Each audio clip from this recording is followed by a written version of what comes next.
Hello all, GC Gamer here, and this is another episode of Football Manager 2016 Up to Pompey. I hope you've been enjoying this series, and if you have, please leave a like, comment, and if you haven't already, please subscribe. It really does make me happy when I see those numbers go up. I'm aiming to get to at least 400 subscribers by the end of the year. If I could get to 500, that would be amazing. So thank you for your support. Long may it continue. As we look at the 1st of February 2020, we've just finished the January transfer window, and we've had a busy time. If you can see a sad moment for the club, Pierre-Yves Polymat has left. He was one of the guys who came in during the French Revolution, and we got a lot of players in Sky Bet League 1 from France, and they helped us get into the championship. Unfortunately, with Ronaldo Jonker coming in, he played only 8 games this season, and despite having good history at the club, we had to let him go, especially for 500k when you consider we got him in on a free. I love a good profit, and that's something I'll look to continue to do with players who just aren't up to scratch anymore. As I mentioned last episode, we looked at Ronaldo Jonker. He's been improving and he's been playing excellent with a 7.13 average rating. This guy, it has been worth every cent of the 1.8 million that we did spend. Every cent that we spent was worth it. Anyway, moving on. If we look at how we spent some of that money from Polymat, we brought in Zakaria Labyad, and I am happy about this signing as he is a great left winger, a leading player for most Sky Bet Championship sides, with everything you could want from an inside forward or a winger, which is what I play on the left side. The dribbling, the first touch, and the crossing are all amazing, and he could get a few goals as well. Unfortunately, he hasn't settled in that well with only a 6.75 average rating, and his form has been pretty decent in some games and pretty dire in other games.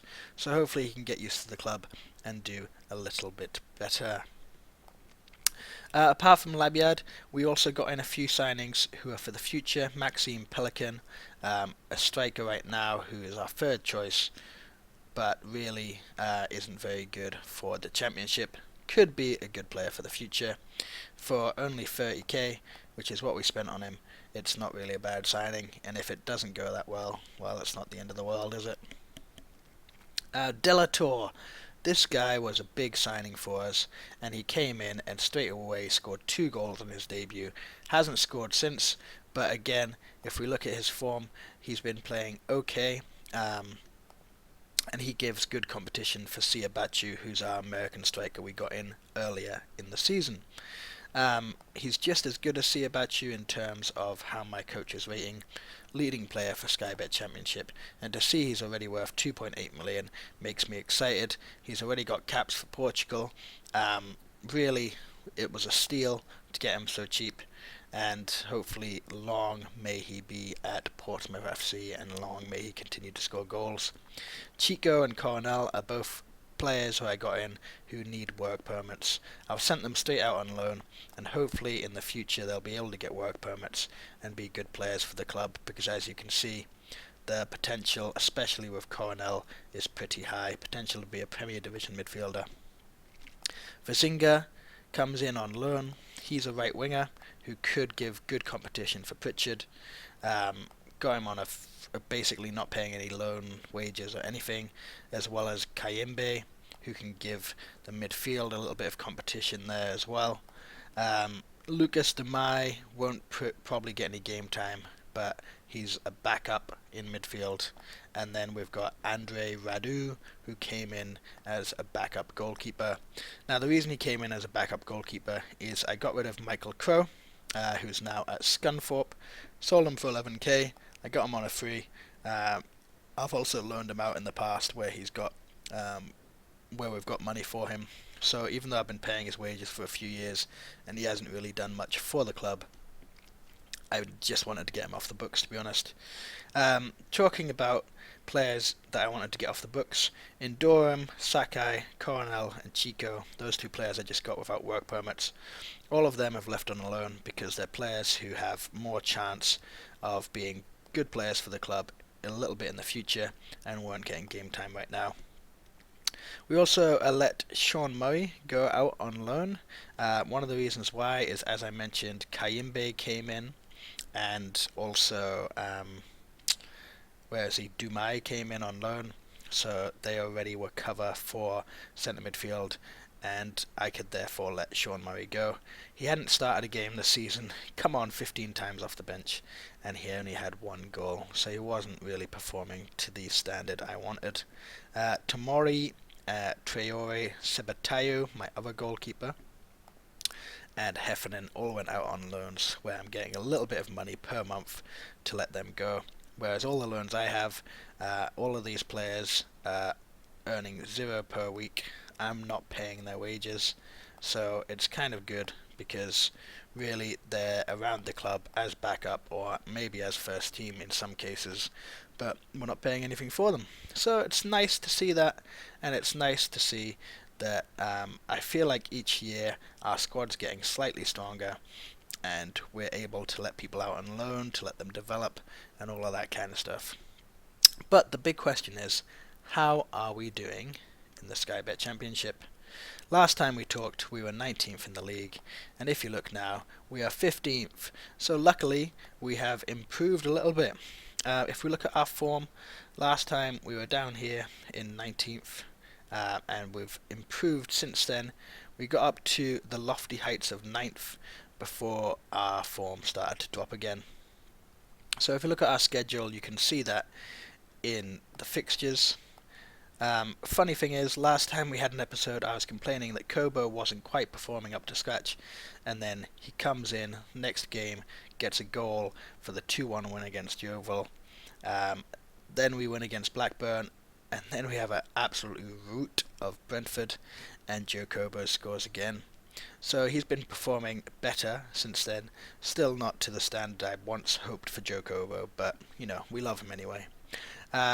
We continue to get wins with Adam May and Ryan Kent, with a draw squashed in between, with Jordan Siabachu getting the goal against Leicester, who, hopefully today in real life, will win the English Premier League with a win against Man United. Come on, Leicester! Everybody loves an underdog here. Anyway, moving on. We then went through our bad patch of form. So we went 6 games, 1, 2, 3, 4, 5, 6, getting wins and draws, being undefeated, and then we lost against a very strong Everton side before we had draws against Wolves twice, 0-0 draws, great team to play against or not, kind of boring games. Before we, in the middle, we lost against Sheffield United before we lost against Hull and Nottingham Forest 3-0 twice in a row. Delator came in January and got 2 goals to win against QPR in a very hard-fought game, and then we got the draw against Reading and we lost against Watford. We have a hard game up next against Nottingham Forest, who are a very good team with some very good players in their squad. Hopefully we can get a win against them and start to turn around our form a little bit. Like I mentioned in the Sky Bet Championship, if we look in more detail, you'll see that we've now played 28 games, got 10 wins, 6 draws, 12 losses, 28 goals for, 34 against, with a -6 goal difference. 36 points isn't too bad. We're 12 points away from relegation, and we're actually closer to the playoffs. Now, I don't expect to be in the playoffs this season. I do expect to be maybe between 12th to 18th. It is our first season in the Championship, considering that last season we came up from Sky Bet League 1, and hopefully we'll be able to build year on year. I think it might take a couple of years for us to get back into the Premier League, which is the promised land. That's where we want to be.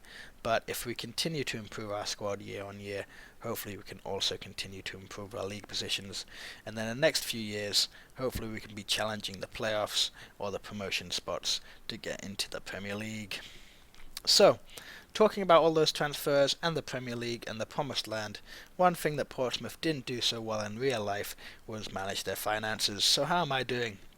Well, I'm not doing that great, to be honest. I think this is the biggest amount of debt I've had since I've started the game, with 2.3 million in debt.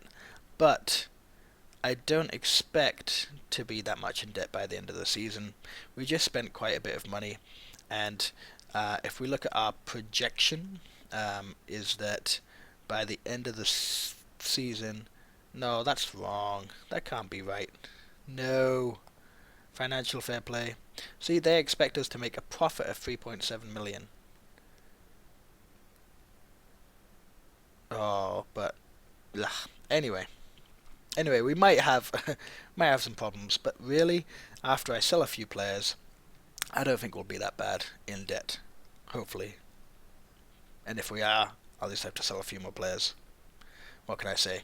Talking about selling players, one thing I didn't talk about was the fact that Christian Burgess is leaving for 600k and Ibrahimi is leaving for 210k. Now you might be saying, why oh why are you letting Christian Burgess go? You are an absolute idiot. Well, I am. Basically, he wanted a new deal to reflect his ability. I tried to offer him a contract. I couldn't give him the wages he wanted, so he asked to leave. Therefore, I thought, well, how much money can I get from him? I can only get 600k. That's a decent amount of money. Hopefully we can reinvest that in the club. Hopefully that can improve the finances, as we talked about. And to be honest, there's not much you can do when a player wants to leave. Christian Burgess is leaving. Ibrahimi, I'm not as upset about, although it's not in the circumstances I really wanted. He played well for the club, but he was injured for 8 months with damaged cruciate ligaments. Most players don't come back from that, and if they do come back, they're just not as good. So he's lost some of his ability. He's dropped right down in the pecking order to 5th choice left winger. He's not going to get any games for the club, so he may as well leave, go somewhere where he might be able to get a few more games. 210k for a player I don't think is going to make it in the future is not too bad. Good future transfers though. Hachim Master, he's coming in. He's going to challenge Labyed for a left wing spot. He can also play attacking midfield centre. Can play right, not as well, and can also play striker, and could be our 3rd choice striker. So it's nice that he will be about. Yunus Kabuyani, attacking midfielder or centre midfielder. Again, getting him in on free transfer is always useful. And yeah, so I feel like I've got a decent amount of players in the squad, players who could perform well in the future. As for cover for Christian Burgess, we do have Joe Walsh, who is a decent player, not quite as good as Burgess, as we can see, decent player, and he's going to be the 1st choice centre back along with Cameron Carton-Vickers, who's been playing amazing. And then we do have Bagador, who's coming back off injury in 3 weeks, and it is about 3 weeks until Burgess and Ibrahimi leave. Other than that, in our squad, as usual, we've got some amazing players. Adam May has been outstanding all season, as has Cartman when he's been asked to play, Carter-Vickers, and Jordan Rossiter, who's been playing a lot of games. And as always, since he's been with the club, he's been absolutely excellent every single season. Throughout the leagues, doesn't matter what the competition is, Jordan Rossiter will perform. Hayden White's the same, as well as Brahim Konate, continually doing well for the club. Jordan Siabachu, he's doing well, he's just not getting the goals I wanted. He's getting a few goals and a few assists, but I was expecting a little bit more of him, especially when he came in for 750k, which is a decent transfer fee at this level. So hopefully he can continue to improve. He's still young, but he can continue to improve and get a few more goals for the club. Other than that, Joe Cobra, as I mentioned, isn't doing quite as well as I hoped, but I'm hoping that with these new loan signings and with a few possible future transfers coming in the summer, our squad looks good for the future. We're gradually improving, gradually getting to the kind of ability that we should have in the Sky Bet Championship, and the only big loss has been Christian Burgess. So, please like, comment, and subscribe for more Football Manager 2016 action. I hope you're enjoying this series. If there's anything you want to add, anything you want me to change, if you want to see actually more live games, that's something that I would love to give you too. Just let me know in the comments below. Thanks again for watching, and good night.